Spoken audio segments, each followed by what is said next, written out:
നമസ്കാരം.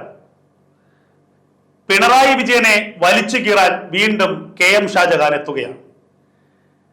ഭരണകൂടത്തിനെ വിമർശിച്ചതിന്റെ പേരിൽ കള്ളക്കേസെടുത്ത് ജയിലിലടയ്ക്കാൻ ശ്രമിച്ച കെ.എം. ഷാജഹാൻ കഴിഞ്ഞ ദിവസം കോടതി ജാമ്യം അനുവദിച്ചതുകൂടി പുറത്തിറങ്ങിയിരിക്കുന്നു.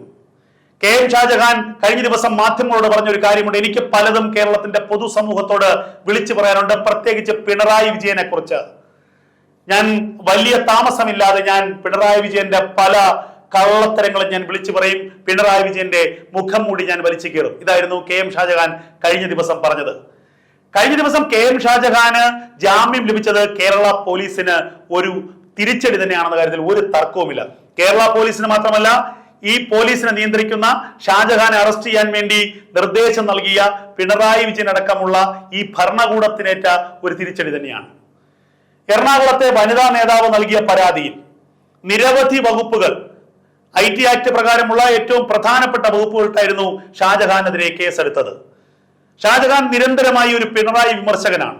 കേരളത്തിലെ ഏറ്റവും അറിയപ്പെടുന്ന ഒരു പിണറായി വിമർശകൻ തന്നെയാണ് ഷാജഹാൻ.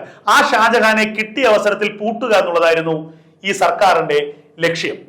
ഷാജഹാനെതിരെ കേസെടുക്കുന്നു, ഷാജഹാനെതിരെ പരാതി ആദ്യം ലഭിക്കുന്നു, പിന്നീട് ഷാജഹാനെതിരെ കേസെടുക്കുന്നു, ഷാജഹാന്റെ വീട്ടിൽ റെയ്ഡ് നടക്കുന്നു, ഐഫോൺ പിടിച്ചെടുക്കുന്നു, അടുത്ത ദിവസം ഷാജഹാനെ വിളിച്ചു വരുത്തുന്നു, ചോദ്യം ചെയ്യുന്നു, വിട്ടയക്കുന്നു. തൊട്ടടുത്ത ദിവസം FIR ഇട്ട് മണിക്കൂറുകൾക്കുള്ളിൽ തിരുവനന്തപുരത്തെ ഷാജഹാന്റെ വീട്ടിലെത്തുന്നു, അറസ്റ്റ് ചെയ്യുന്നു. അതിനാടകീയമായി ഏതോ കൊടും കുറ്റവാളിയെ, ഏതോ ഭീകരനെയൊക്കെ അറസ്റ്റ് ചെയ്യുന്നതിന് സമാനമായി വലിയ സന്നാഹങ്ങളോടെ എത്തി ഷാജഹാനെ അറസ്റ്റ് ചെയ്തുകൊണ്ട് പോകുന്നു. പക്ഷെ ഏറ്റവും പ്രധാനപ്പെട്ട കാര്യം, ഈ ഒരു ഘട്ടത്തിലും ഭയത്തിന്റെ ഒരു ലാഞ്ചന പോലും ഷാജഹാന്റെ മുഖത്തുണ്ടായിരുന്നില്ല എന്നുള്ളതാണ് യാഥാർത്ഥ്യം. അചഞ്ചലനായി ഷാജഹാൻ നിലകൊണ്ടു.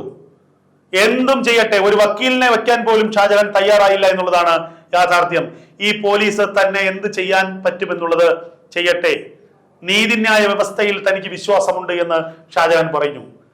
ഈ ഷാജഹാനെ ചോദ്യം ചെയ്തു മണിക്കൂറുകൾ. അതിന് പിന്നാലെ ഷാജഹാന്റെ കുടുംബത്തെ ഭയപ്പെടുത്താനും ഭീഷണിപ്പെടുത്താനുള്ള ശ്രമങ്ങളുണ്ടായി. കഴിഞ്ഞ ദിവസം രാവിലെ തിരുവനന്തപുരത്ത് വീട്ടിലെത്തി മകന്റെ പഠനാവശ്യത്തിനുള്ള ലാപ്ടോപ്പ് പോലും പോലീസ് സംഘം പരിശോധിച്ചു. ഒടുവിൽ വൈകുന്നേരത്തോടുകൂടി എറണാകുളം CJM കോടതി ഷാജഹാന് ജാമ്യം അനുവദിച്ചു.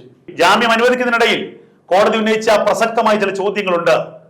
ചെങ്ങമനാട് CIക്ക് എന്ത് അധികാരമുണ്ട് ഷാജഹാനെ അറസ്റ്റ് ചെയ്യാൻ? അപ്പോൾ സർക്കാരിന്റെ മറുപടി, അദ്ദേഹം സ്പെഷ്യൽ ഇൻവെസ്റ്റിഗേഷൻ ടീമിൽ ഉള്ളത് കൊണ്ടാണ്. അങ്ങനെയെങ്കിൽ FIR ഇട്ട ശേഷം, FIR രജിസ്റ്റർ ചെയ്ത ശേഷം കേവലം 3.5 മണിക്കൂറിനുള്ളിൽ തിരുവനന്തപുരത്തെത്തി എങ്ങനെ ഷാജഹാനെ അറസ്റ്റ് ചെയ്തു? അപ്പോൾ ഇത് നേരത്തെ തയ്യാറാക്കിയ തിരക്കഥയുടെ ഭാഗമാണോ?